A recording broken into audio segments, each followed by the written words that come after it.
Gaby, vamos a empezar con la segunda clase, el segundo encuentro del curso de conductor náutico, ¿sí? Eh, para eso, bueno, voy a compartir pantalla. Para quienes no estuvieron en forma directa en el primer encuentro, me presento, mi nombre es José Bierring. Vamos a esperar un segundito. Ahí estamos. Les voy a compartir la presentación. Ahí estamos. Y en la clase de hoy, el encuentro de hoy es un encuentro con bastante información. Vamos a ver temas que son importantes y que son, digamos, de alcance para todas las habilitaciones de náuticas deportivas, no solo la de conductor náutico, ¿sí? Y bueno, justamente estos contenidos están desarrollados con el objeto de, como decíamos en la primera clase, desarrollar los contenidos, las normas, los procedimientos, ver toda la información teórica necesaria para poder obtener la habilitación de conductor náutico.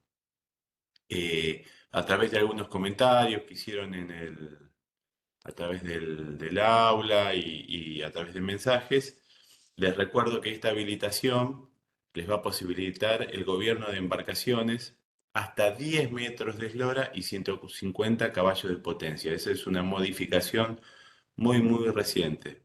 Incluso en la bibliografía, en muchos manuales que están circulando, no está esta especificación. Están hasta 7 metros de eslora y 140 caballos. Bueno, ese era el Reginave, o sea, el reglamento anterior. El reglamento actual es hasta 10 metros de eslora, ¿sí?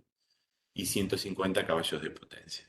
A lo largo de estos encuentros, como decía, vamos a desarrollar los contenidos teóricos que después vamos a aplicarlos en la práctica en otro curso, otro encuentro presencial, digamos, que vamos a desarrollar en una fecha a determinar oportunamente, ¿sí?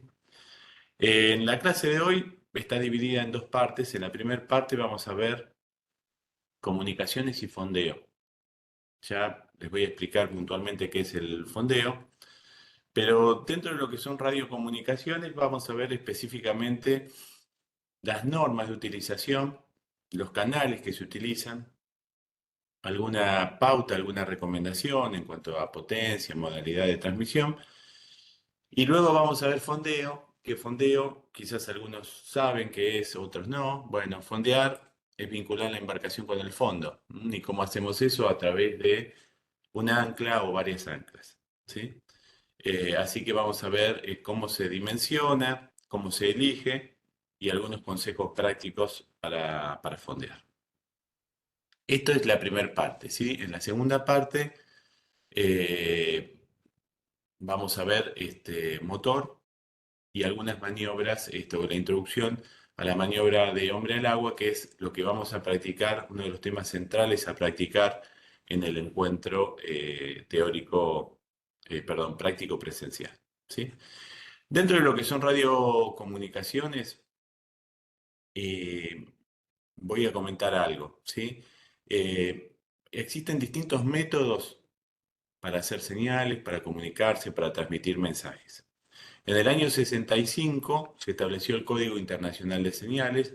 En ese Código Internacional de Señales se ordenaron todas las modalidades que existían para comunicarse en lo que era navegación.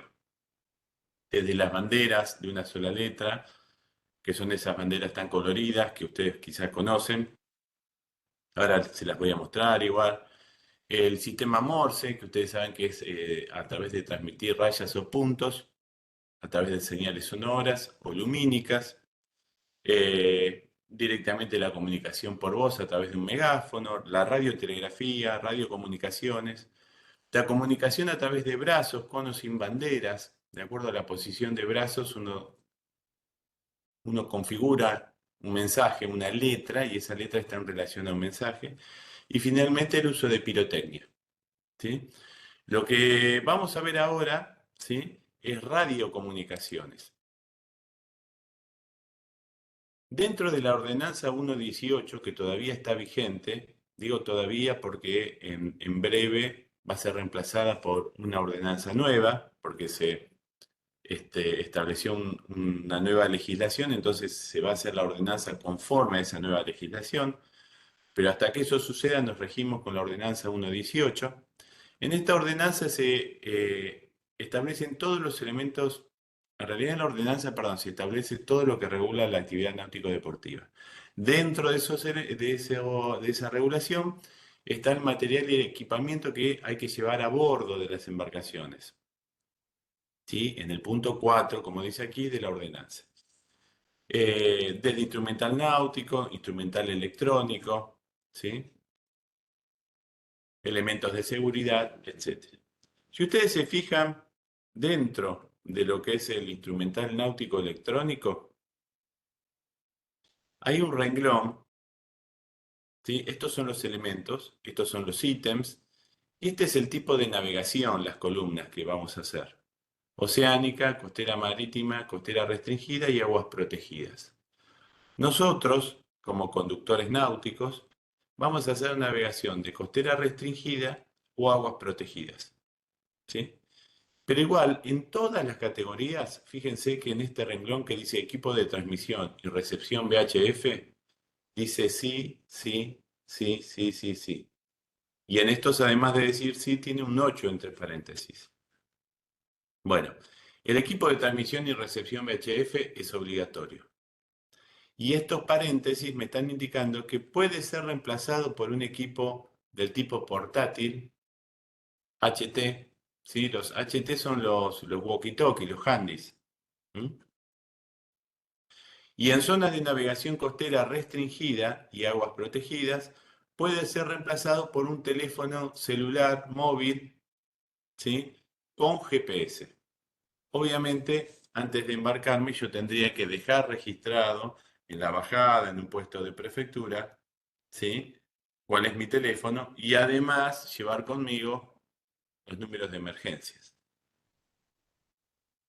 Pero la comunicación es vital, ¿sí? Es fundamental por el tema seguridad.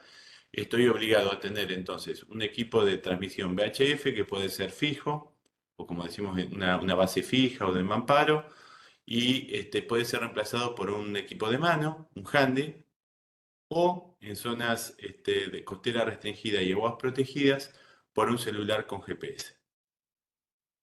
Lo que estamos viendo acá es justamente cómo se ve en el interior de una embarcación. Esto en realidad es de una embarcación de mayor porte, un velero que tiene dos equipos, ¿sí? Y yo simplemente, a simple vista, no sé si son dos equipos iguales, ¿sí? De iguales características o equipos de diferentes características. Ahora vamos a ver por qué. Eh, lo importante es que las comunicaciones se basan en un principio que es emitir una onda de muy alta frecuencia, ¿sí? En nuestro caso es de muy alta frecuencia, que es el medio propagador, y sobre esa frecuencia sí, o banda portadora se modulan todos los sonidos, ¿sí? Todas las señales provocadas por la voz. De ahí viene el nombre VHF. Vieron que yo les dije que es una emisión de una onda de alta frecuencia. En realidad, nosotros usamos alta frecuencia o muy alta frecuencia. Normalmente utilizamos muy alta frecuencia para todo lo que son las comunicaciones marinas y justamente muy alta frecuencia en inglés es Very High Frequency. De ahí viene VHF, muy alta frecuencia. ¿Por qué utilizamos este tipo de onda? Emitimos en muy alta frecuencia. Bueno, porque si bien tiene limitaciones de distancia, ¿sí? Esta frecuencia no se ve interferida por cuestiones atmosféricas. Lo que estamos viendo acá son como, digamos, la apariencia de la interfase mía en estos equipos. Lo que vemos a la izquierda es un handy, ¿sí? Un equipo HT, un walkie-talkie, VHF, en donde tengo todo acá en este pack. Tengo la batería, el equipo propiamente dicho y la antena, ¿sí? Lo que estoy viendo a la derecha es solamente el panel selector, digamos, de frecuencias, ¿sí?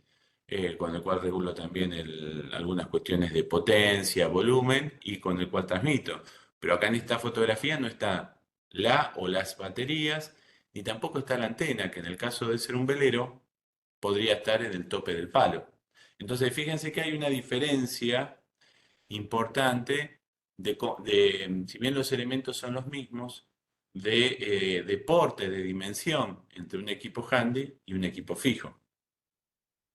Eso también va a incidir en la potencia que estos equipos tengan, ¿sí?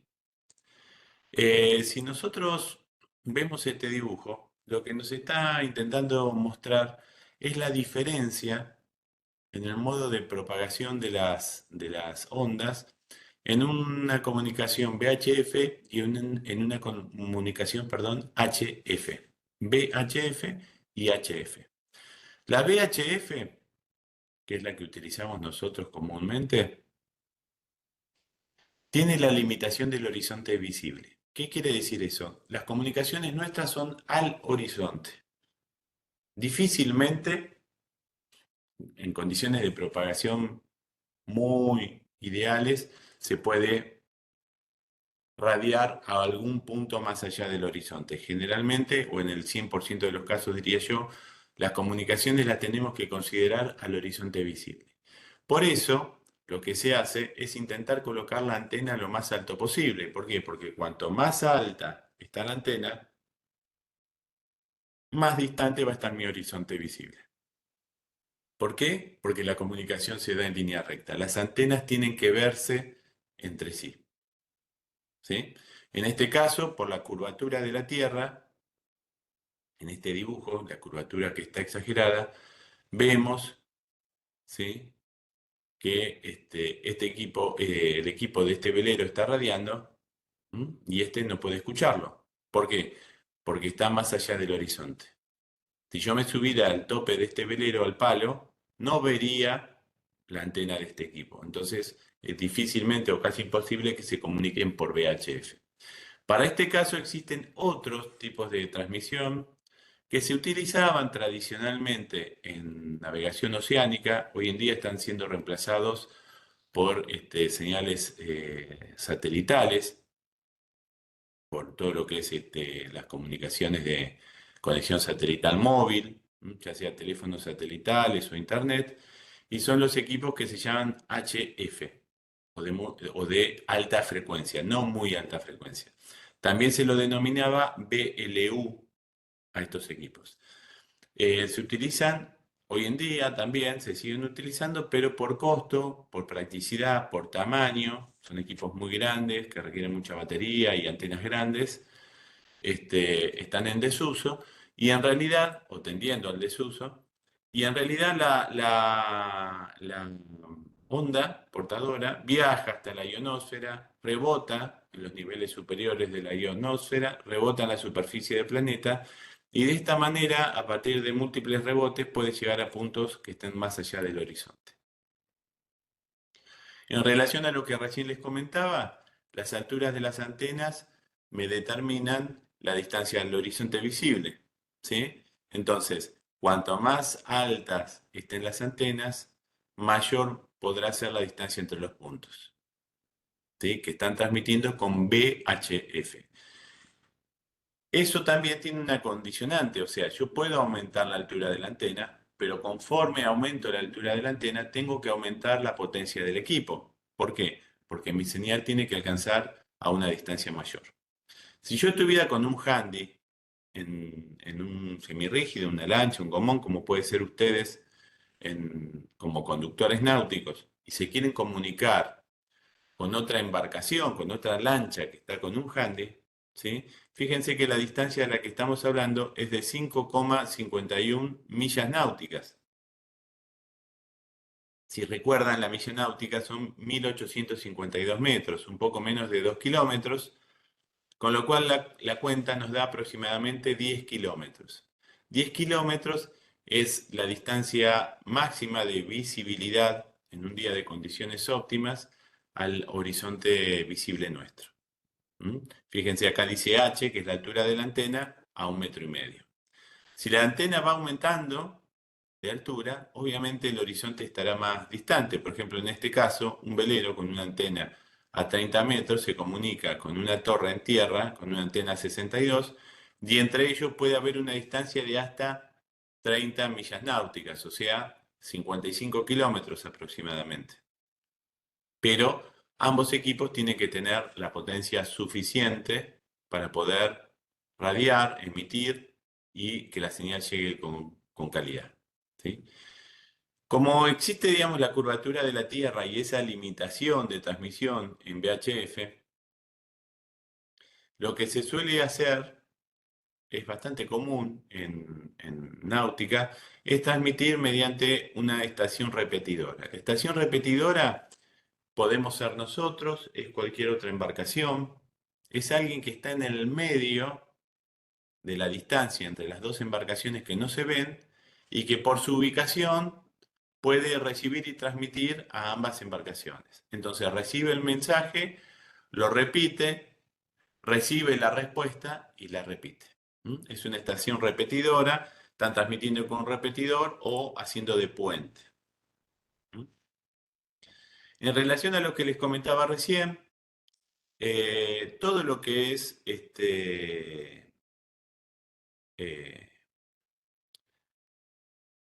perdón, banda marina se transmite con dos modalidades, que yo les decía recién, HF, que también se llama BLU, que es la banda lateral única en español, o si no, HF, que es alta frecuencia, y VHF, que es muy alta frecuencia, que son los equipos más comunes que utilizamos nosotros. ¿Mm?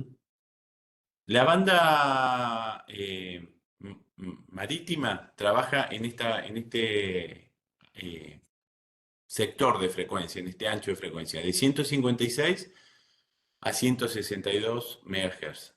Solamente acá, de 156 a 162. Pero sepan que en realidad VHF se considera entre 30 y 300.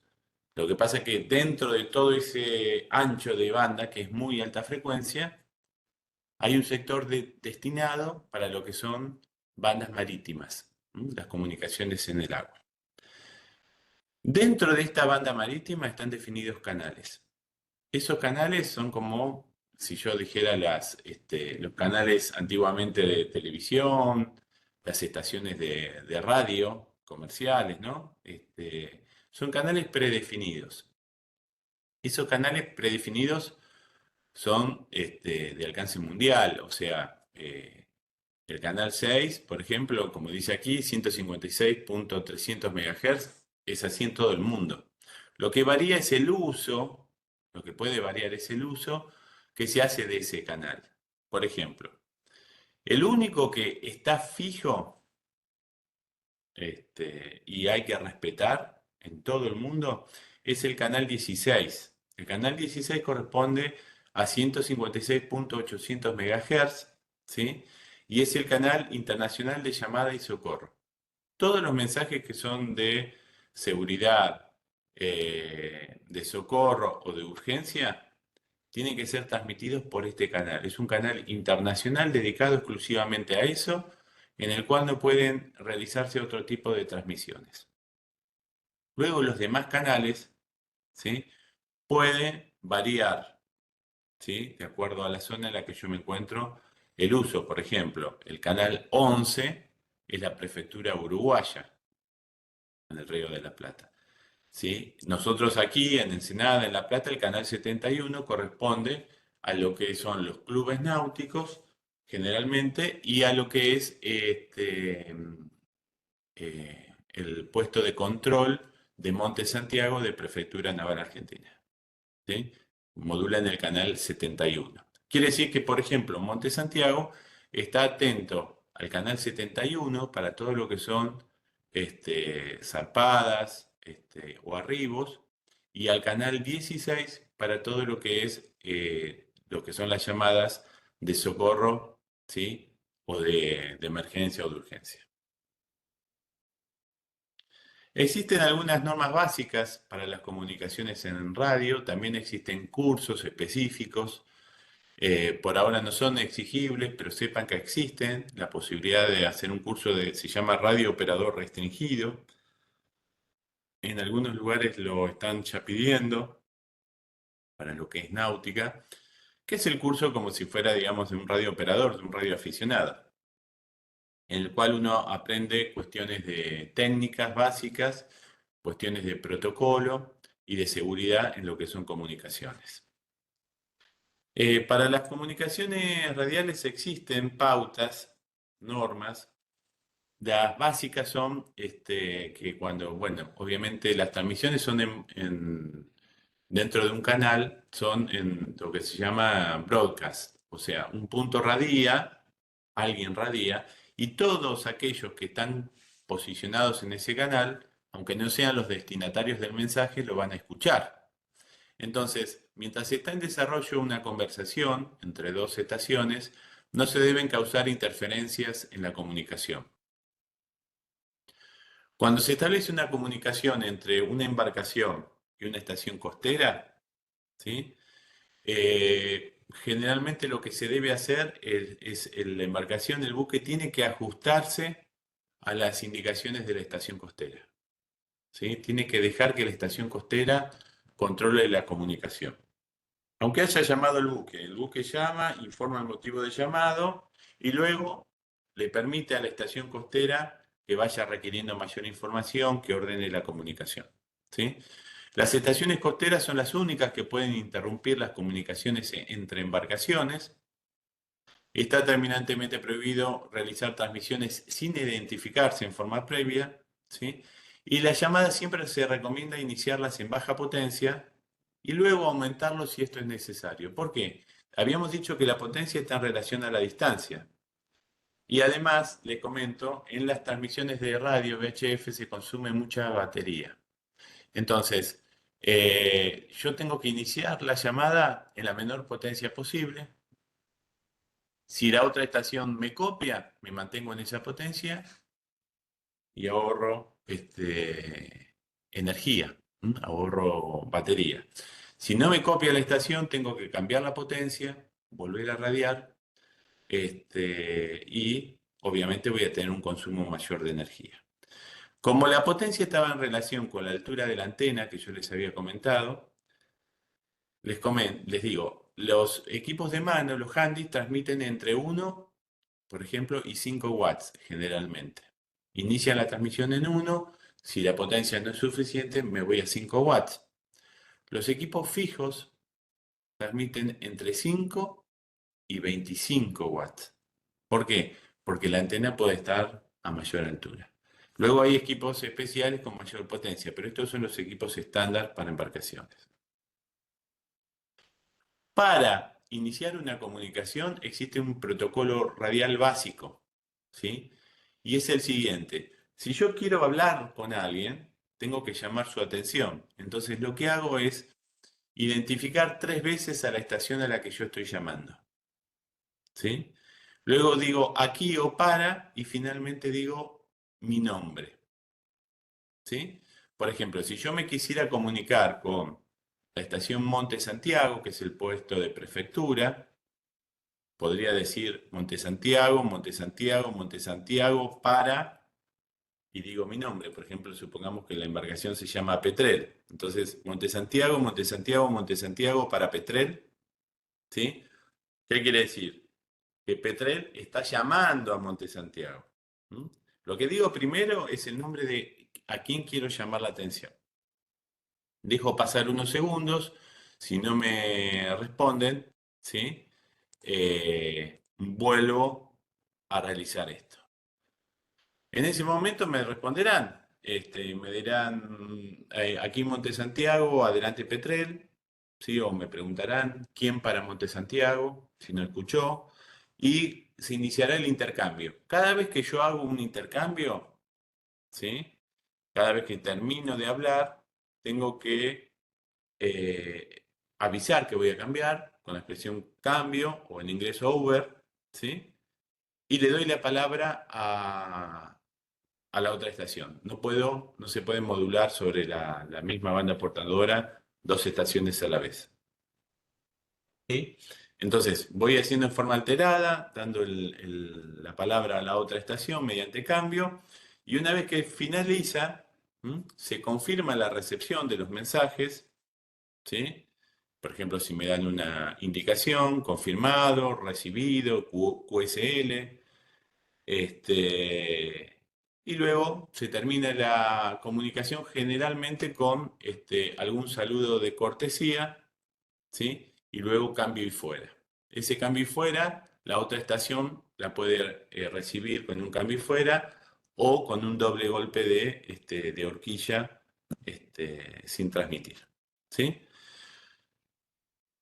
Cuando yo decía cortesía, ¿qué es? Bueno, generalmente van a escuchar en el río o en el mar, cuando están radiando, una embarcación ingresa, hacen el intercambio, cuando están por terminar, la embarcación al puesto de guardacosta le dice muchas gracias, buena guardia, ¿sí? O buenas tardes, buena guardia, se dice generalmente, cambio y fuera. Y la estación de guardacostas puede ser que me indique buen amarre, si yo estoy ingresando, o buena navegación, si estoy saliendo a navegar, cambio y fuera. ¿Mm? Y ahí termina la comunicación.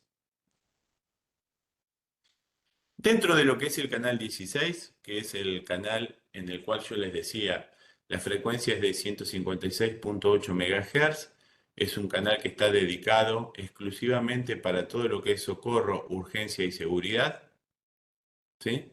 Se pueden realizar tres tipos de comunicaciones, nada más.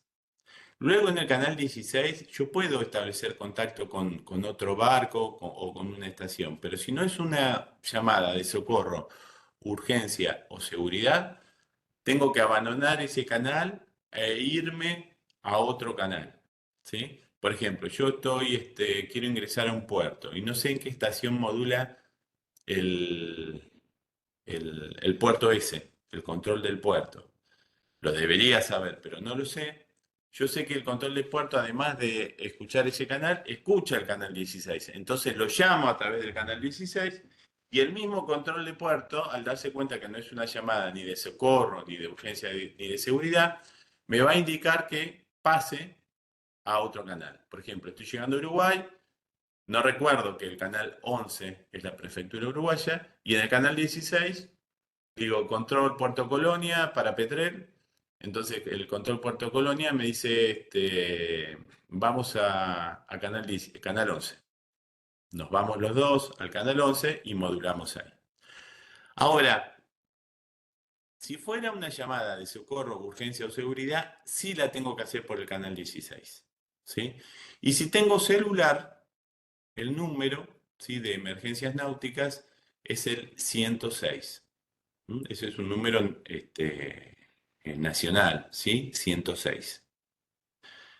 Con este 106 puedo radiar todo lo que son emergencias náuticas también, desde el teléfono.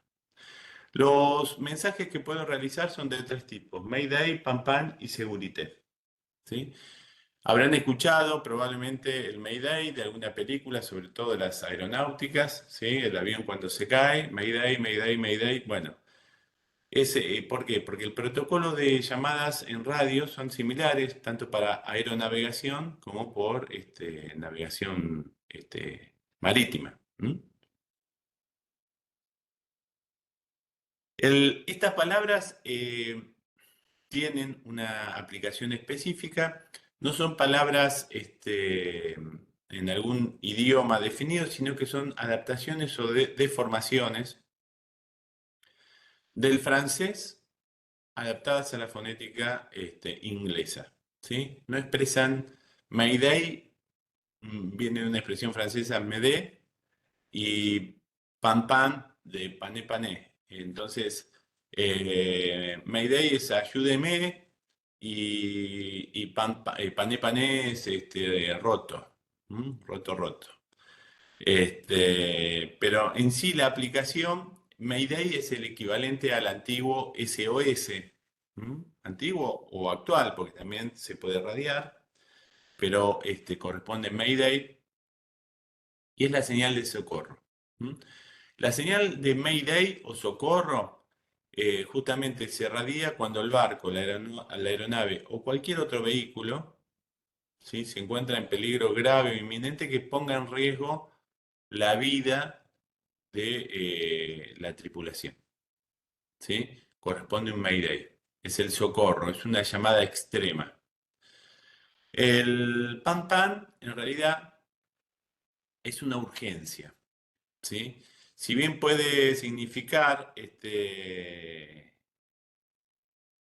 una situación difícil, ¿sí? Urgente o muy urgente, necesariamente no llega a ser un Mayday. ¿Mm? Incluso uno podría hacer un pan-pan de alguna embarcación, para dar un ejemplo náutico, que esté navegando en condición de urgencia, pero que la situación todavía esté medianamente en control.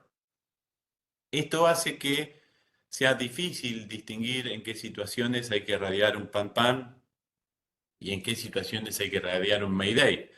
Entonces, la mayoría de los navegantes radia directamente Mayday. La urgencia, ¿qué podría ser? Bueno, supongamos que yo estoy navegando, golpeo no sé, una piedra del fondo del río o algo en el fondo del río, se hace un rumbo en el casco, a través de ese rumbo yo tengo una vía de agua, me empieza a entrar agua en el barco, pongo a funcionar las bombas de achique, funcionan las bombas, yo estimo que no me voy a hundir, están sacando agua continuamente y cambio destino y me voy a puerto. Bueno, en ese caso yo podría radiar un pan pan. ¿Por qué? Bueno, porque estoy controlando la situación. ¿Es una urgencia? Sí, pero está controlada. ¿Se entiende? No hay riesgo de vida en principio. O podría ser, no sé, una persona que se quiebra un hueso y más o menos lo puedo asistir y pongo rumbo a puerto. Bueno, podría ser un pam pam, no un Mayday. No es que me van a venir a buscar con helicópteros, ¿se entiende? Eh, pero bueno, es difícil distinguir la diferencia entre un pam pam y un Mayday. El segurité es todo tipo de mensaje que tenga que ver con la seguridad en la navegación. Puede ser mensajes de navegación por canales estrechos, avistaje de fauna, avistaje de objetos flotantes, detección de balizas o boyas con las luces apagadas o que no están en su lugar, ¿sí? Entonces, a través del canal 16, yo puedo radiar el mensaje Segurité. Los modos de radiar estos mensajes es el siguiente. A diferencia de la transmisión habitual, que yo les decía, yo llamo la atención de la estación a la cual estoy llamando. ¿Se acuerdan que decía Monte Santiago, Monte Santiago, Monte Santiago para Petrel? ¿Sí?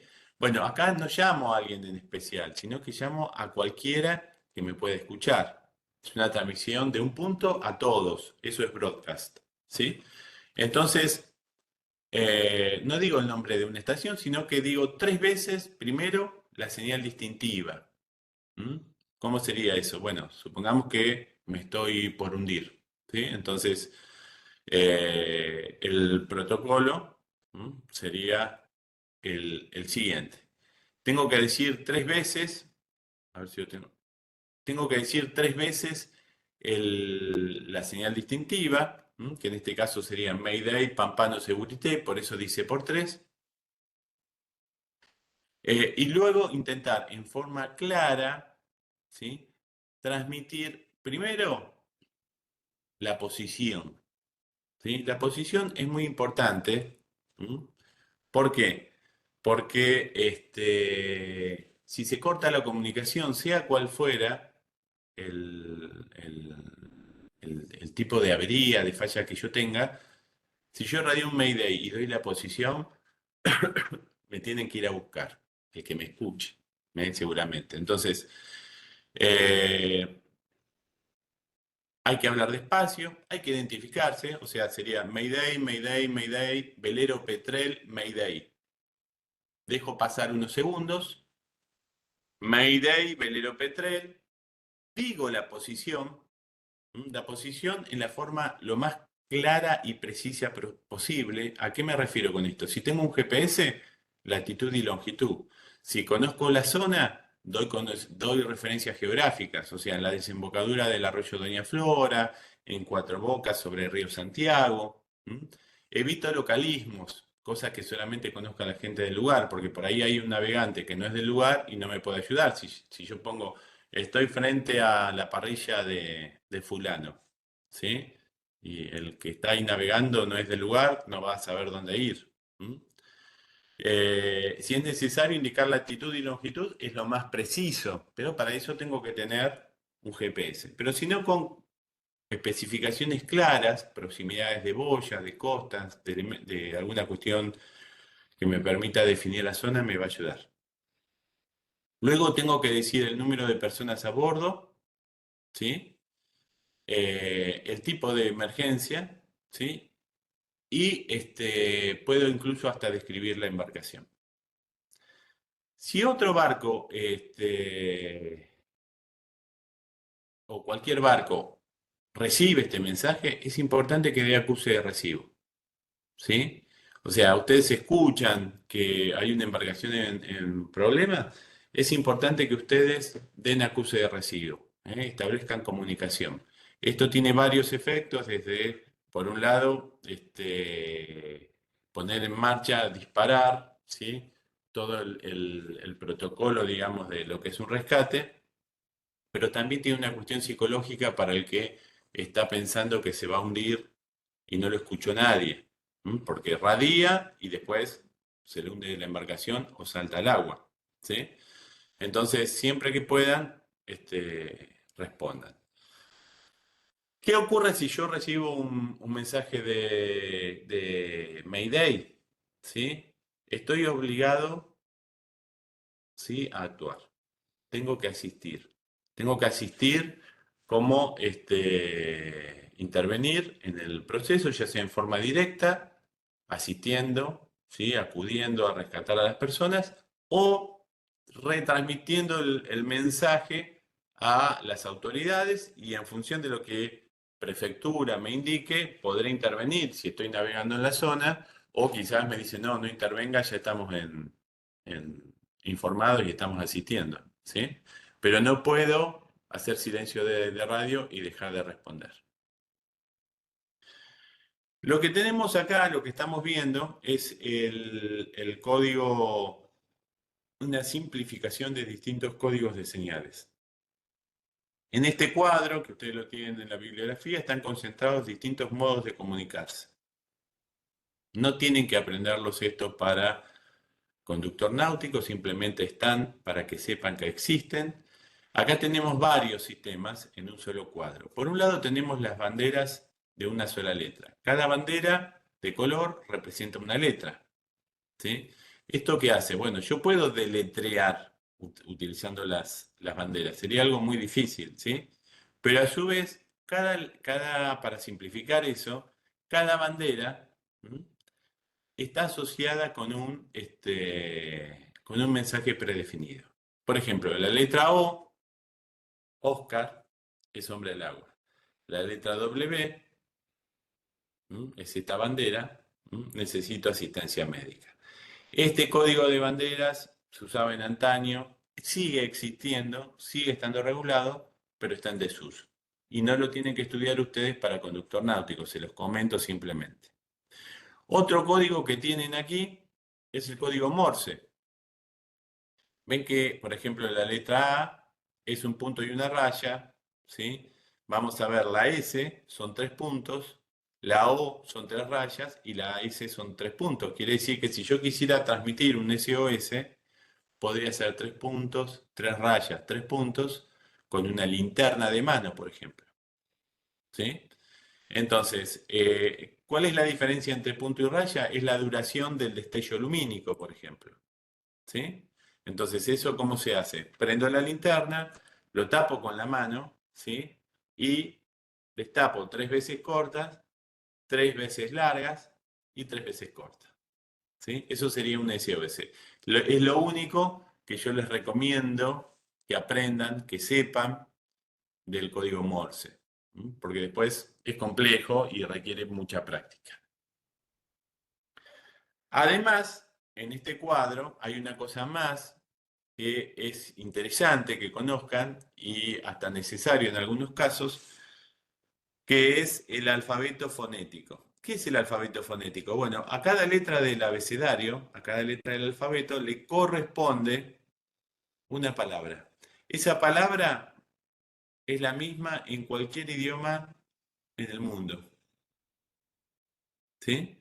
Alfa, Bravo, Charlie, Delta, Eco, se pronuncia Foxtrot, Golf, Hotel, India, Juliet, Kilo, Lima, Mike, November, Oscar, Papa, Quebec, Romeo, Sierra, Tango, Uniform, Victor, Whiskey, X-Ray, Yankee y Zulu.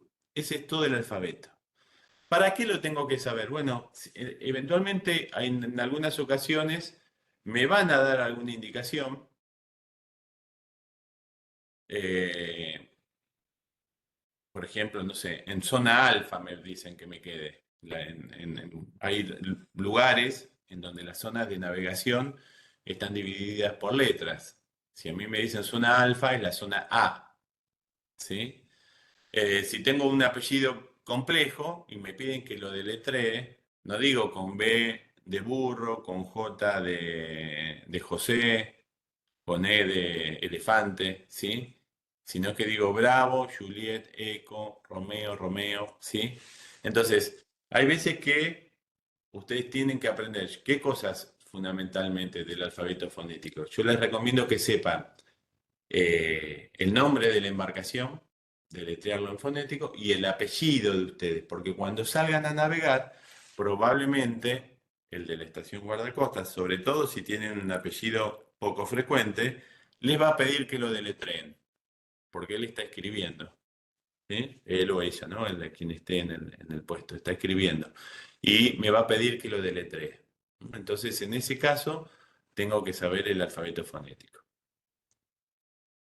Este es un ejemplo, por ejemplo, náutica, November, Alpha, Uniform, Tango, India, Charlie, Alpha. Náutica. ¿Sí? Existe otro código también que utilizan las estaciones de radio, ¿sí? Que se llama código Q. El código Q, ¿sí? Está constituido por mensajes predefinidos y es un código que se desarrolló en las grandes guerras mundiales, ¿sí? Utilizando este código para generar preguntas, interrogantes. Por eso la Q es de question, ¿sí?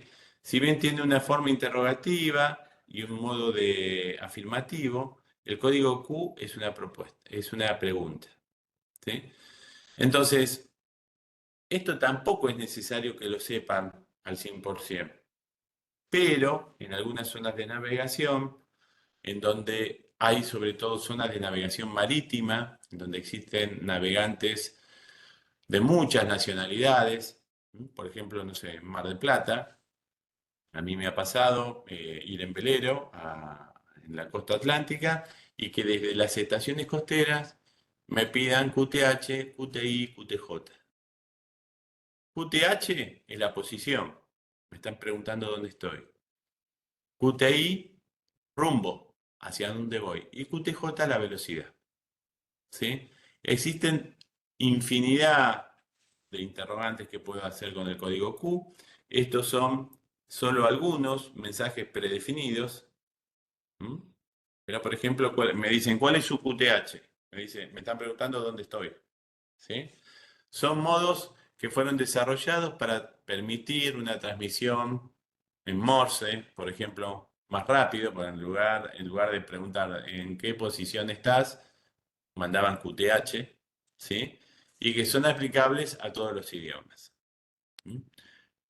Acá simplemente se los comento, no se los tomamos en conductor náutico, pero sepan que QTH, QTI, QTJ, posición, rumbo y velocidad, y QSL, lo habrán escuchado alguna vez, es para establecer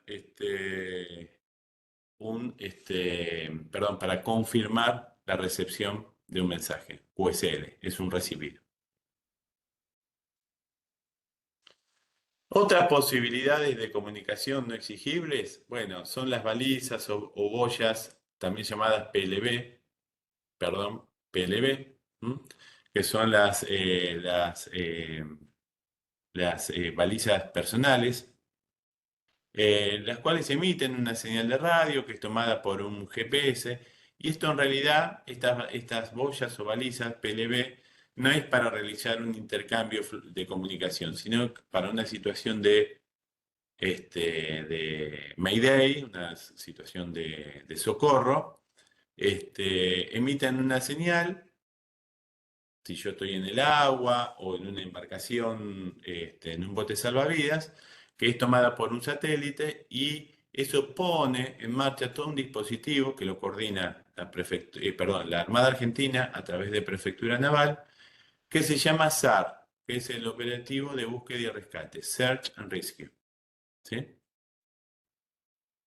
Obviamente hoy en día también existen otras posibilidades en náutica. Esto se lo muestro, pero no es aplicable a conductor náutico, pero ya los deben conocer. Teléfonos satelitales con cobertura global. Ahora hay antenas, hay empresas que están dando internet con cobertura global, así que puedo desde cualquier lugar del planeta estar comunicado, consultar pronósticos meteorológicos, recibir información, ¿sí? Y planificar mis navegaciones a través de señales satelitales. Muy bien, con esto finalizamos lo que son comunicaciones. Este módulo que vimos recién es más o menos similar para todas las categorías, y es muy importante el tema comunicaciones, ¿sí? Ténganlo presente. No se hagan al mar o no inicien una navegación, aunque sea un espejo de agua pequeño, sin saber cómo comunicarse, sin estar comunicados, sin que quedar registrados en un libro, en algún puesto costero, ¿sí? Tienen que saber que están navegando, tienen que saber hacia dónde se dirigen y tienen que saber a qué hora tienen planificado llegar o retornar, ¿sí? Y si surge cualquier inconveniente, tengo que tener alternativas de comunicación, celulares, VHF, ¿sí? O algún otro sistema. Lo que vamos a ver ahora, para terminar la primera parte, es el tema del fondeo, ¿sí? El fondeo, yo les decía hoy, es vincular la embarcación con el fondo o lecho marino, ¿sí? Utilizando una o varias anclas y uniendo ese ancla o esas anclas con la embarcación con una línea que se llama TEA, que está conformada por cabo, por cadena o por cadena y cabo, ¿sí? ¿Para qué se hace esto? Bueno, para no navegar y mantener mi posición. Si yo no estuviera fondeado, la embarcación estaría sometida, perdón, a la acción del viento y de la corriente. El viento me va a mover la embarcación. Eso se llama abatimiento. ¿Sí? La fuerza realizada por el viento sobre mi embarcación es abatimiento. Y la fuerza realizada por el agua se llama deriva. Abatimiento y deriva, ¿sí? Cambian mi posición, tanto cuando estoy en movimiento navegando como cuando intento estar detenido. Por eso me vinculo al fondo a través de un ancla. Vuelvo al punto 4 de la ordenanza 1 que les mostraba hoy, y me fijo que dentro de los elementos de amarre y de fondeo, ancla, cadena, cabos y cables, ¿sí? Y acá cables no son obligatorios, al igual que la cadena, obviamente. Puedo tenerlo, ¿sí? O debo tenerlo, perdón, en cualquier tipo de navegación, a vela o motor, ya sea desde aguas protegidas hasta navegación oceánica. Tiene un número 1, y ese número 1, entre paréntesis, dice acorde las medidas y tipos de embarcación. Yo le agregaría también acorde a las aguas en las que voy a navegar, ¿sí? Acorde a la naturaleza del lecho marino y acorde a las condiciones meteorológicas, porque todo eso va a condicionar cómo yo voy a fondear. Esos factores que yo les decía son los que tengo que considerar. Para eso tengo que elegir el o las anclas que voy a utilizar. Eso está acorde a la embarcación y acorde al lecho, al fondo. No es lo mismo un fondo que tiene fango, que uno que tiene arena, que uno que tiene piedra o que uno que tiene arcilla. De acuerdo a eso, elijo el ancla, ¿sí? También el ancla la elijo en función de la posibilidad de estiva a bordo de la embarcación. La elijo también en función del tamaño, en función del porte de la embarcación, ¿sí? Y además en función de otras características, como por ejemplo si es un lugar con fuertes corrientes, con viento, con ola, todo eso determina el ancla que voy a utilizar. También determina la línea de fondeo, pero acá en la línea de fondeo, la TEA, que es justamente lo que une el ancla con la embarcación, está también el tema de la cadena y el cabo. ¿Mm? De acuerdo a la profundidad, es la longitud de esta línea de fondeo. ¿Sí? Y de acuerdo a las condiciones de ola y meteorológicas también. Puede ser, les decía, todo cabo, ¿sí? Todo soga, cabo, le decimos, recuerden, todo cadena, o puede ser combinado como en esta foto. Luego también es muy importante en la consideración elegir el fondeadero, elegir dónde voy a anclar, ¿no? En función de eso, que esté resguardado de las olas, del viento, de las corrientes, que tenga un buen tenedero, un buen fondo para que el ancla pueda tomarse. Tengo que determinar la configuración y la maniobra, si voy a fondear con una, con dos, con tres anclas, ¿sí? Y obviamente tengo que considerar las condiciones meteorológicas porque van a incidir sobre mi embarcación, el viento y la ola, y además las condiciones meteorológicas inciden, al igual que, que las corrientes, en la formación de las olas. Esto es para que ustedes vean diferentes tipos de anclas. Hay muchos y variados tipos de anclas. Estos son solo algunos. Acá tenemos desde un ancla tipo Danforth. El ancla Danforth es la más usada en el Río de la Plata o en la provincia de Buenos Aires, diría yo, porque es una ancla muy práctica, fácil de estivar. Este cuerpo central, ¿sí? Pivotea, el ancla queda plana, ocupa muy poco espacio, se puede transportar, puedo estivar dos, tres anclas apenas en una caja, en un cajón, a bordo, y no tiene bordes, filos, no es peligrosa para el traslado. Si yo pusiera un ancla del tipo Bruce, o un ancla CQR, ¿sí? O un gran pin de este tipo, tiene filos, puntas, puede lastimar a los tripulantes o dañar la embarcación. ¿Mm? Por eso es muy usada el ancla Danforth. No es que estas otras no sirvan para las características del lecho del Río de la Plata. Simplemente el ancla Danforth tiene la virtud de ser mucho más fácil, estivable o transportable. ¿Sí?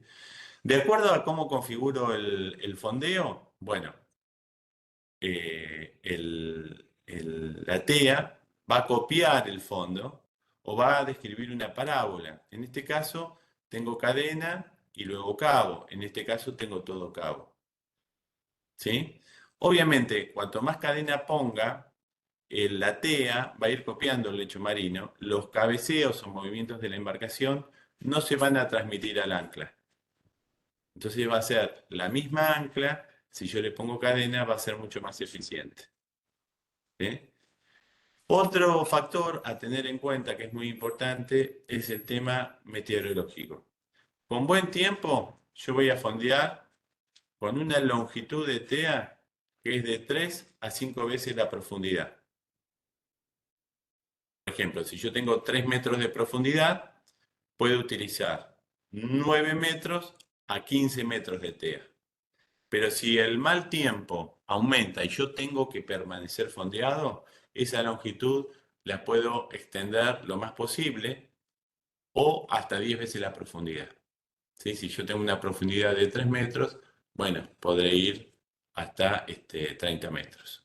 De cabo, ¿sí? Si tengo cadena, puedo acortar esa distancia. Con cadena es más eficiente. Un consejo práctico es que en el ancla le pongan un cabo, ese cabo se llama orinque y ese orinque está vinculado a un boyarín. ¿sí? Un boyarín es una boya pequeña, flotante, que tiene doble función. Por un lado, le indica a las demás embarcaciones dónde está mi ancla, que es importante para que otras embarcaciones no se lleven por delante mi línea de fondeo, mi TEA.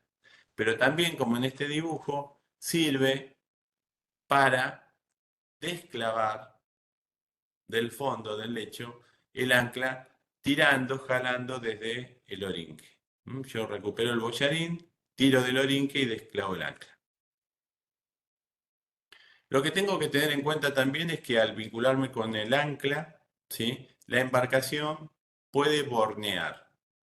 Bornear es un término que vamos a ver en meteorología cuando veamos, que es el cambio de la dirección del viento.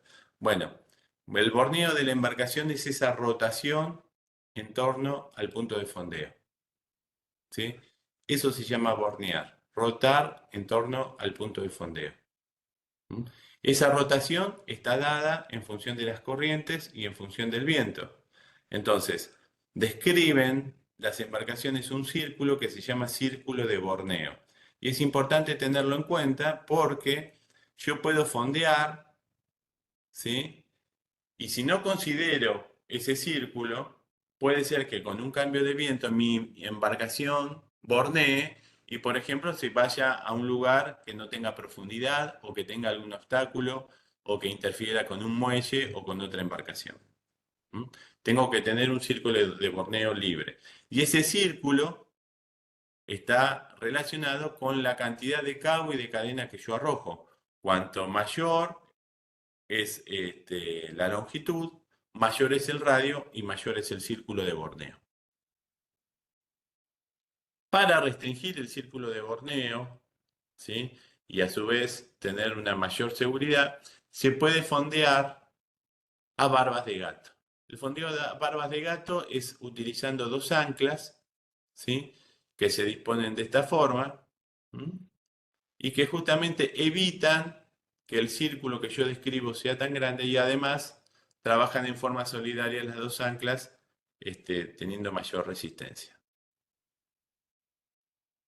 Otra forma de fondear con dos anclas es con anclas engalgadas, que es colocar un ancla a continuación de la otra. Esto es raro que lo hagan los conductores náuticos, es más para timoneles o incluso diría para patrones, y es en el caso de que me sorprenda, ¿sí? Una condición meteorológica muy fuerte y que tenga que aguantar mi posición o que tenga una embarcación próxima a la costa, por ejemplo, sin motor y tengo que buscar protección, entonces coloco dos anclas, una a continuación de la otra, intentando que la TEA, que la línea de fondeo, copie el fondo, por eso se pone un ancla a continuación de la otra, y eso me da mucho mayor seguridad. Otra forma de intentar mantener la posición, pero que en realidad no es un fondeo, es capear. Capear es utilizar un ancla de capa o ancla de mar, que en realidad es un dispositivo que no está vinculado al fondo del río. Este dispositivo se llama ancla de capa, que es como una especie de paracaídas. Los pescadores lo usan para quedar al garete, a veces lo improvisan hasta con bolsones de arena, y justamente lo que hace es, cuando la embarcación está en el río, por ejemplo, eh, sin estar en marcha, el viento, ¿qué hace con la embarcación? La abate a la embarcación, ¿sí? O sea, la mueve. Entonces, el viento la empieza a desplazar, la empieza a abatir, y para intentar detener este abatimiento, ¿sí? No se detiene totalmente la embarcación, sino que se demora, se utiliza el ancla de capa. En este caso, por ejemplo, se arroja el ancla por la proa.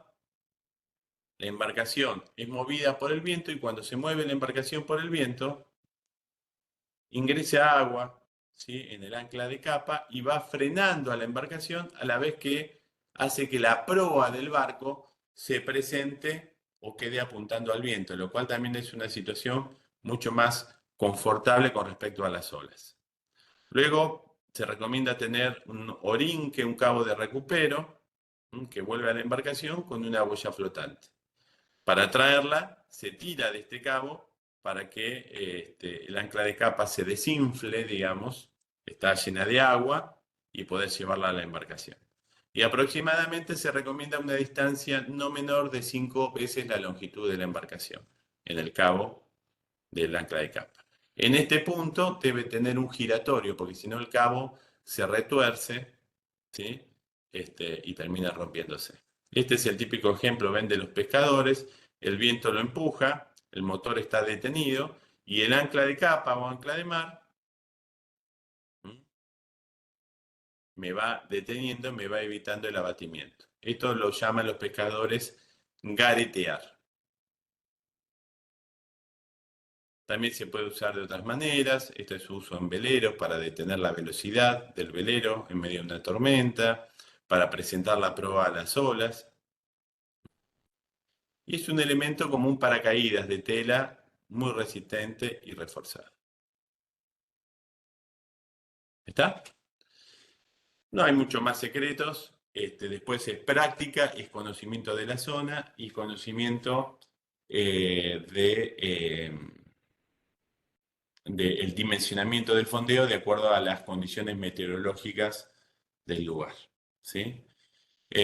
Recomendaciones, bueno, cuando yo fondeo, tengo que tener una guardia en forma permanente. ¿Por qué? Porque el ancla puede garrear, se puede deslizar, ¿sí?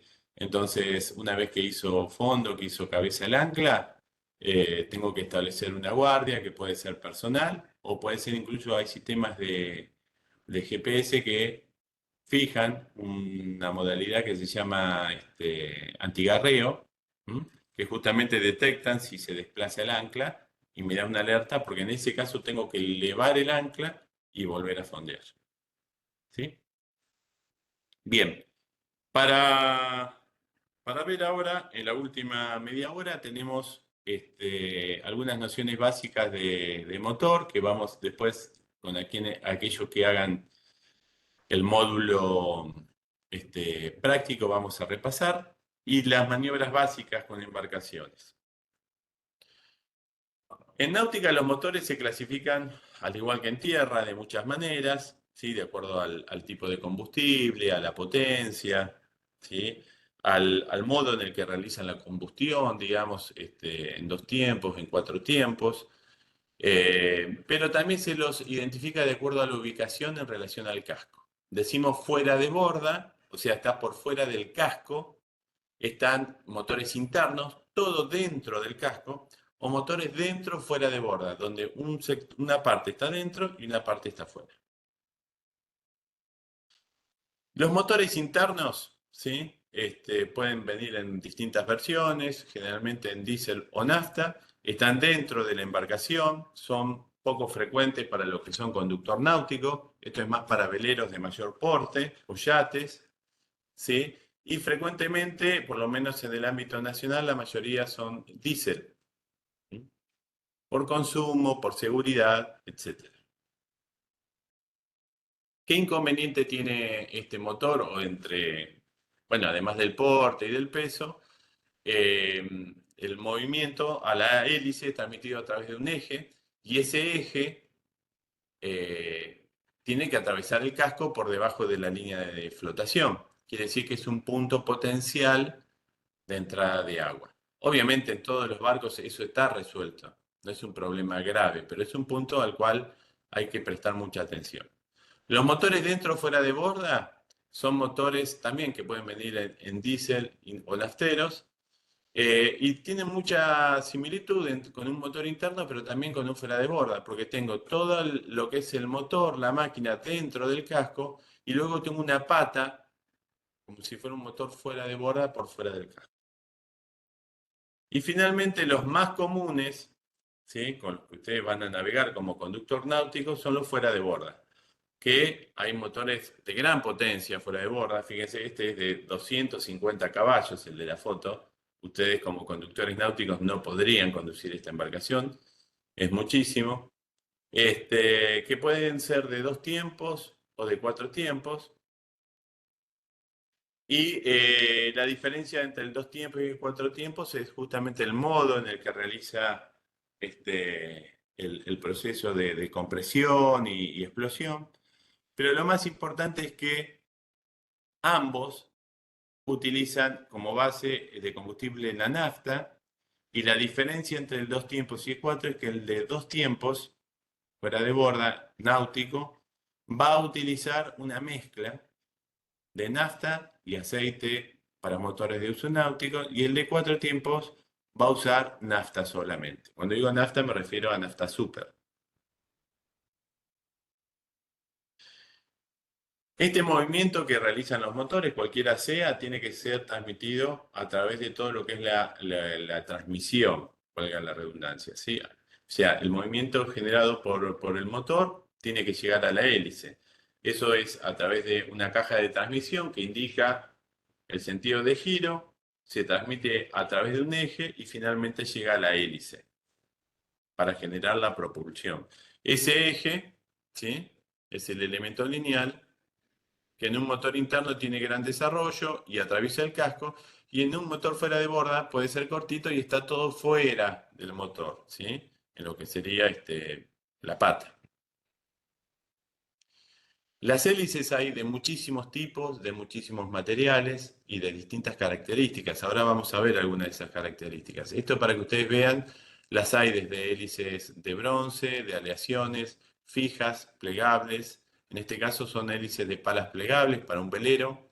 Entonces cuando navega a vela, las palas se cierran para no tener resistencia.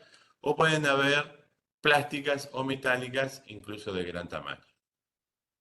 La caja de transmisión son engranajes, ¿sí? Desde donde se comanda la marcha y establece el sentido de giro de la hélice, hacia un lado o hacia el otro. Esa va a ser la diferencia entre avanzar o retroceder. Simplemente cambiar, perdón, el giro de la hélice. Esto va a generar la propulsión, que va a estar dada por la hélice, que está conformada por distintas partes, distintas características. Principalmente lo que les comento, la cantidad de palas que puede tener una hélice puede variar. Cuanto más palas tenga, menor va a ser la vibración, ¿sí? Más eficiente va a ser la hélice.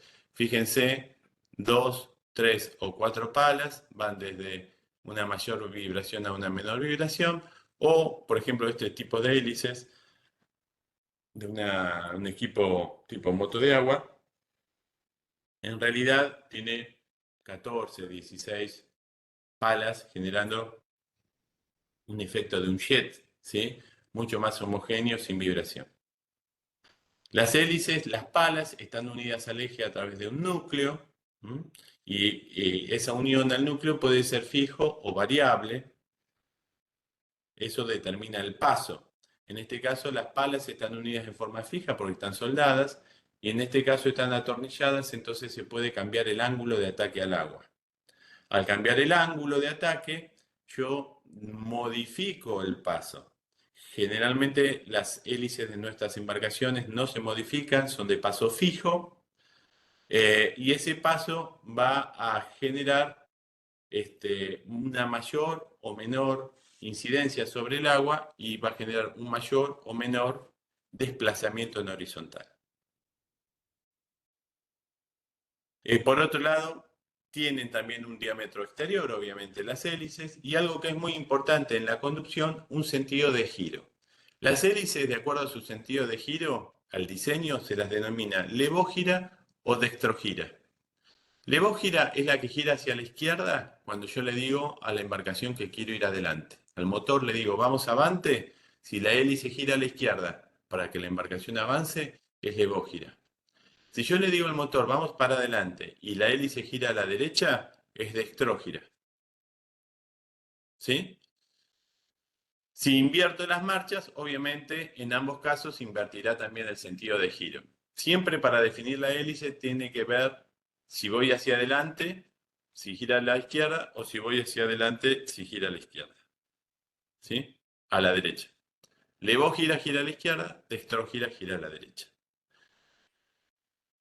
Al girar la hélice, va a generar una corriente de aspiración y de expulsión, que es lo que va a generar el desplazamiento. Pero también va a generar que aquello que esté en el agua, un cabo, una rama, una bolsa de nylon, sea aspirada y a su vez intente ser expulsada, pero generalmente muchas cosas quedan enganchadas en la hélice. ¿Mm? Si la hélice gira hacia la derecha, cuando yo quiero avanzar, voy a tener un efecto que se llama fuerza lateral o efecto de rabeo. ¿Y qué quiere decir eso? Quiere decir que la embarcación, cuando empieza el desplazamiento, no lo hace en forma recta hacia adelante, sino que la popa intenta moverse, desplazarse hacia el lado hacia el cual gira la hélice. Si la hélice es dextrogira, la popa se va a estribor.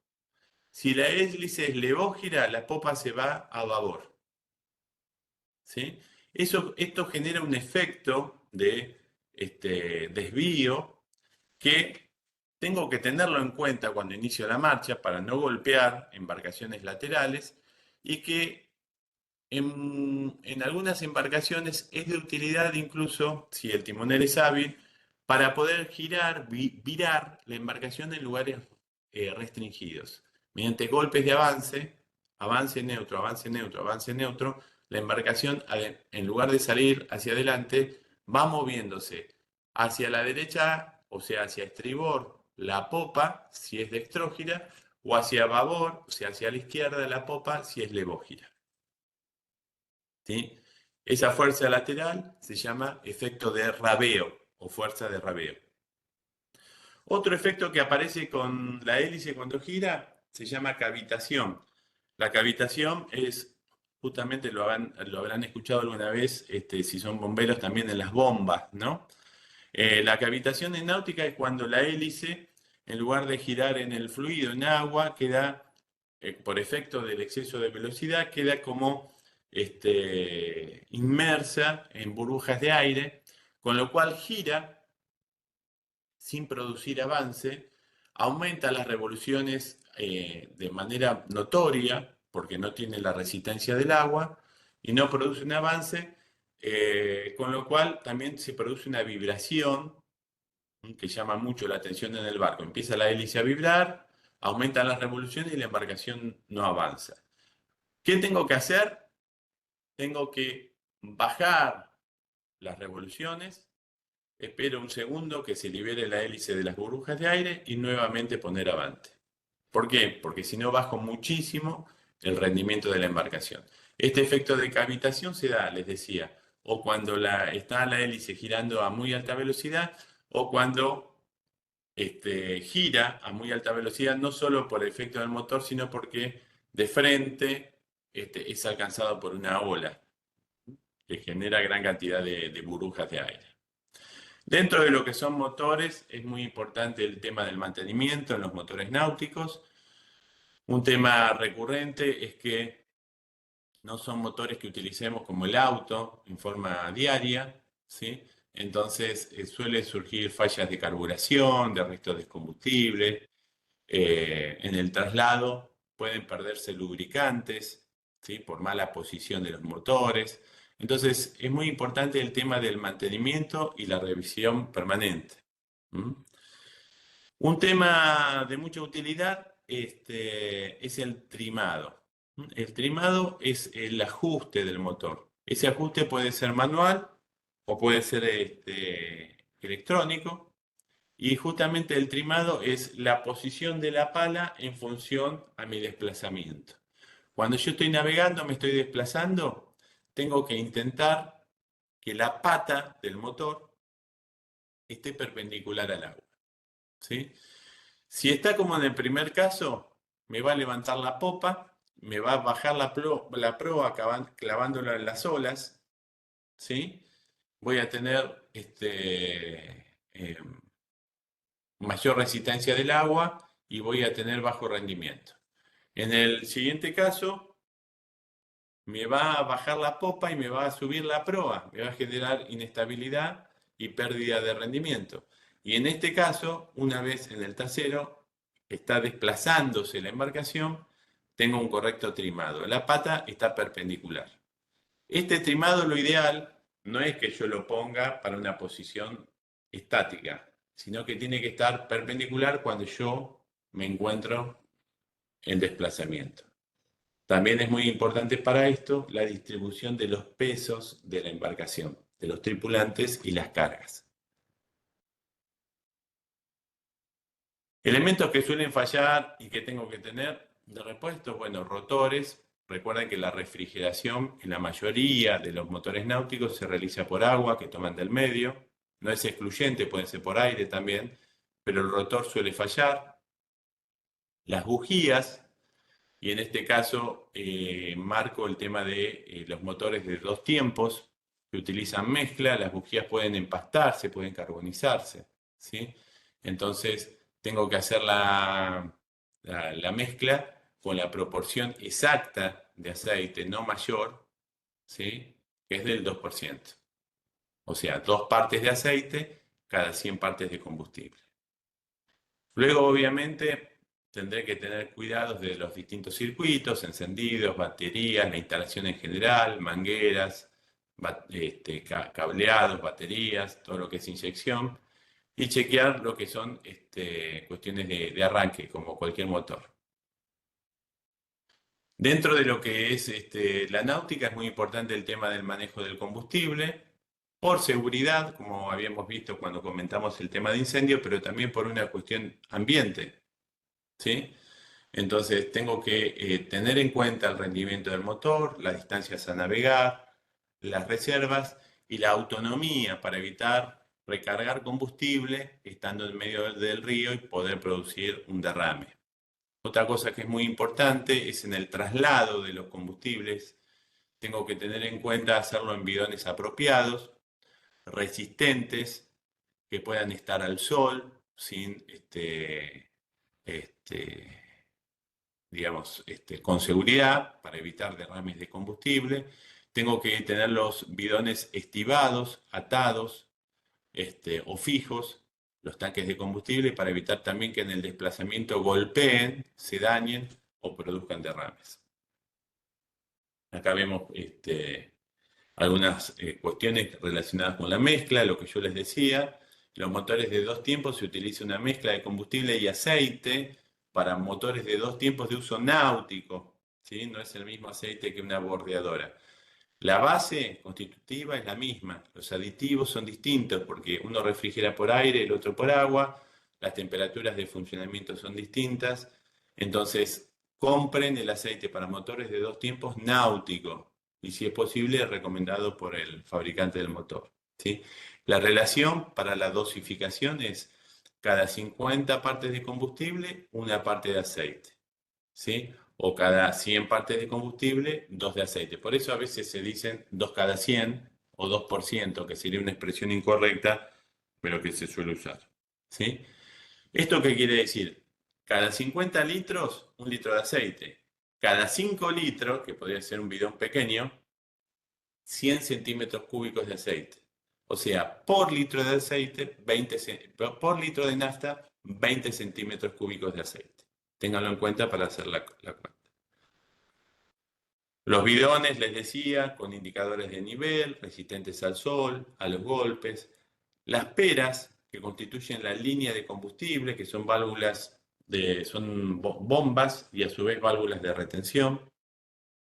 Y los conectores son los elementos que más sufren por el sol, por los golpes, por la exposición, y que tengo que tener repuestos.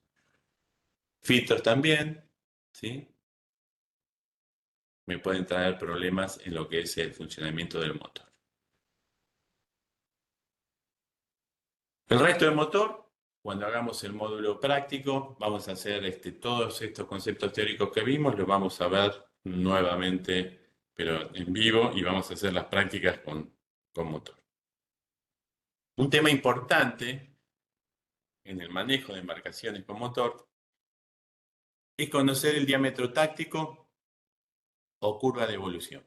¿Esto qué es? Es saber, así como yo tengo que conocer en qué distancia necesito para detener o para invertir la marcha, tengo que saber en qué diámetro puede virar la embarcación. Esto me va a permitir realizar maniobras en amarras, en fondeaderos, en cursos de agua estrechos, o también la maniobra de hombre al agua. ¿Mm? Tengo que conocer la curva evolutiva. Esto también se modifica obviamente de acuerdo a la ola y al viento. La maniobra central que van a tener ustedes por seguridad que conocer y manejar es la de hombre al agua, pero que el manejo de esta maniobra también les va a permitir no solo sacar una persona del agua, sino desde el punto de vista del manejo del motor, aproximarse también a un muelle, a un punto de amarre, etcétera. ¿Sí? La maniobra completa de hombre al agua es la siguiente. Cuando un tripulante cae, quien lo ve da la voz de hombre al agua, que es gritar hombre al agua, ¿sí? Y luego la embarcación debe modificar su rumbo, eso se llama caer, ir con la proa hacia, y acá es importante que esto lo sepan, tengo que ir con la proa hacia el lado o la banda por la cual cayó el tripulante. ¿Por qué? Porque eso va a hacer que se aleje la hélice. ¿Sí? Yo tengo que caer, ¿sí?, con la proa hacia la banda por la cual cayó, alejándole la hélice a la persona caída, de ser posible, si tengo tiempo de hacer esto, porque lo puedo lastimar. Inmediatamente arrojo elementos flotantes o salvavidas. Acá hay una diferencia. El salvavidas puede ser un salvavidas circular, un chaleco si no lo tuviera puesto, o un torpedo. Esos son elementos salvavidas. Y elemento flotante es cualquier elemento que tenga flotabilidad. Puede ser desde un bidón vacío, una botella, lo que fuera, un almohadón. Los elementos flotantes, además de darle una chance más a la persona para aumentar su flotabilidad, marcan en el agua un sector, que hace que si la persona se hunde y yo dejo de verla, por lo menos yo tenga una referencia del sector en donde se hundió, porque puedo al hacer la maniobra perder esa referencia, puede haber mucha ola y yo puedo no ver a la persona, porque la ola es de 1 metro y la persona, la cabeza emerge a apenas unos centímetros, o puede haber niebla o ser de noche. Entonces es importante arrojar todo lo que puedo arrojar al agua. También es muy importante por esta cuestión mantener continuamente el contacto visual con la persona caída. Si tengo GPS con la función hombre al agua, lo activo, me marca el punto con precisión. Y luego inicio la maniobra de aproximación con la maniobra elegida, que generalmente es o una circunferencia, similar a esta que veíamos antes, ahora vamos a ver, con el círculo evolutivo, o un 8, siempre buscando terminar proa al viento y a las olas. Cuando ya estoy próximo a la persona caída, el motor, sin detenerlo, lo tengo que poner en punto muerto para que la hélice no gire, para no enganchar nada que esté en el agua, un cabo, o para no lastimar a la persona. Y luego tengo que subirlo a bordo, que es todo un tema, y la maniobra va a ser distinta de acuerdo a la embarcación. Generalmente en todas las embarcaciones, por popa y cercano a la línea de crujía, en caso de ser posible, es la forma más estable, pero bueno, también ahí es donde tenemos el motor fuera de borda. Una vez que la persona está a bordo de la embarcación, se chequea todo alrededor, que no haya ningún cabo, ningún elemento que yo pueda tomar con la hélice, y recién en ese momento pongo avante, ¿sí? Porque si no la hélice puede enganchar, si se engancha con algo me quedo sin motor, con la persona a bordo que necesita asistencia médica probablemente, o puedo dañar a la persona caída. Las maniobras, les decía, pueden ser un círculo evolutivo, ¿sí? O en cualquiera de los dos casos, ¿ven? Es lo mismo. Lo importante es que siempre termine proa al viento. ¿Por qué? Porque desde donde me viene el viento, me van a venir también las olas. Y eso me va a dar mayor estabilidad. Las maniobras pueden ser un 8, ¿m?, quedando proa al viento, o puede ser un viraje completo, describiendo una circunferencia, ¿sí?, o una elipse, como en este caso, pero termino proa al viento. ¿Sí? Luego empieza toda una cuestión de cómo subo a la persona. ¿Sí? No es fácil, depende de la embarcación, de la agilidad de la persona y del estado, si cayó y está consciente, si está inconsciente, si sufrió un traumatismo. Existen recomendaciones, puedo prender una bengala de mano para iluminar, tener una linterna, si es en horas de la noche el rescate. Eh, Puedo intentar esta maniobra, que es tomarlo con los brazos cruzados, luego, antes de levantarlo, doy vuelta los brazos, la persona caída queda con la espalda hacia el casco, la levanto, la siento en la banda y me dejo caer con la persona hacia adentro de la embarcación. Puedo también tener previsto un cabo, una escala, una escalerilla fija. Lo importante es que ustedes esto de acuerdo a la embarcación que tengan, lo practiquen, para que sepan si es posible subirla a la persona o no a bordo, ¿sí? Algunos tipos de embarcaciones no permiten que la persona sea subida, porque si intento subirla, nos damos vuelta a todos, ¿eh? Y además hay que considerar el estado de ola. Entonces es importante que ustedes conozcan la estabilidad de la embarcación y en cada caso pueden determinar la maniobra más apropiada para subir a la persona. No hay una maniobra única. Por ese motivo, en condiciones de mal tiempo, que ustedes no deberían navegar, pero que otros navegantes sí lo hacen, por ejemplo, a vela, los timoneles o los patrones, es importante, aunque me caiga el agua, mantenerme unido a la embarcación. Para eso, en condiciones de mal tiempo, utilizo líneas de vida, arneses, igual que las personas que trabajan en altura, porque de alguna manera, tarde o temprano, voy a poder subir o me van a subir a la embarcación o no, pero voy a estar vinculado a la embarcación y no voy a estar perdido en medio del río o en medio del mar. Otras maniobras que es importante que ustedes conozcan y practiquen es el tema de cómo amarrar las embarcaciones, cómo protegerlas. Es importante que sepan que generalmente cuando amarramos intentamos triangular con los cabos de esta manera para evitar los desplazamientos, los movimientos. Y en el medio se colocan, si se colocan las embarcaciones en andana, como en este caso, defensas, que son elementos que evitan los golpes entre las embarcaciones.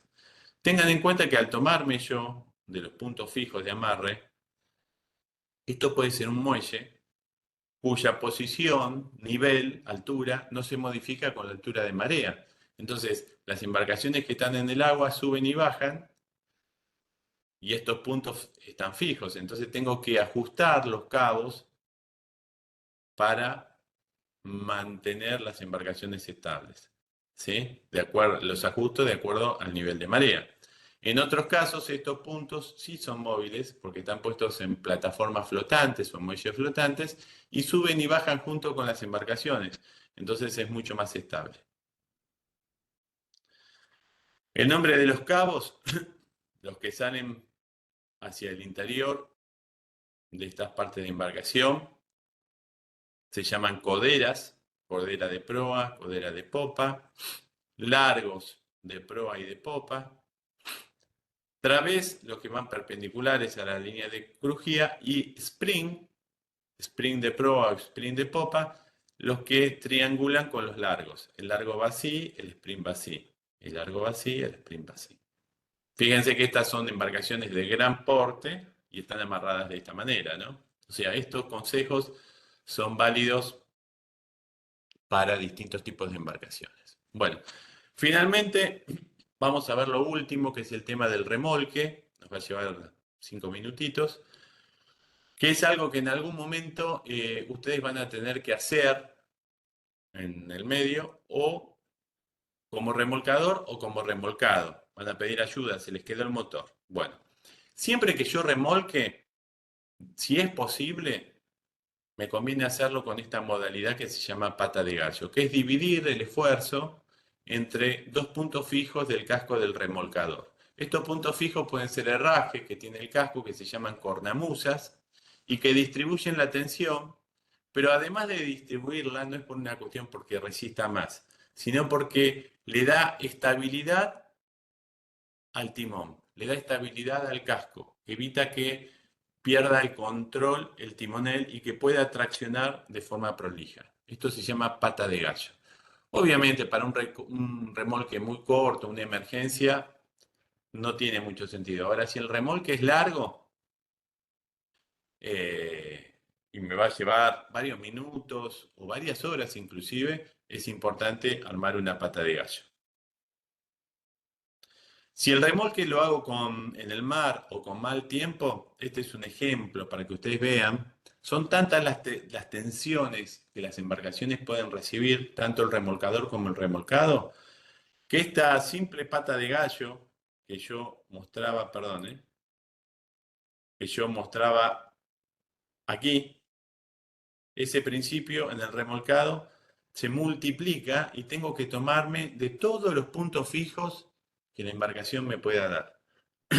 Por si se corta el cabo, para distribuir las fuerzas, etc. ¿Mm? Este es un remolque simple, el mismo concepto. La longitud del remolque tiene que ser por lo menos de 3 o 4 esloras. Siempre tendemos a hacerlo con menor distancia. Pero esto es como remolcar un auto, y en este caso no tiene frenos, el remolcado, con lo cual, si yo lo vengo remolcando y el remolcador por algún motivo tiene que detener la marcha, por ejemplo, se le cruza un remero, si yo remolco con un cabo muy corto, ¿sí? La embarcación que viene remolcada se va a llevar por delante al remolcador. Entonces la longitud tiene que ser por lo menos de 3 o 4 esloras. Y si la embarcación remolcada tiene timón, tiene que intentar copiar, a veces no tiene timón, no tiene esa posibilidad, tiene que intentar copiar las maniobras del remolcador. También es importante regular la longitud en función de la altura de ola, pero esto es sobre todo para un estado de mar, ¿m? Para evitar que una embarcación se frene y la otra se acelere con las olas.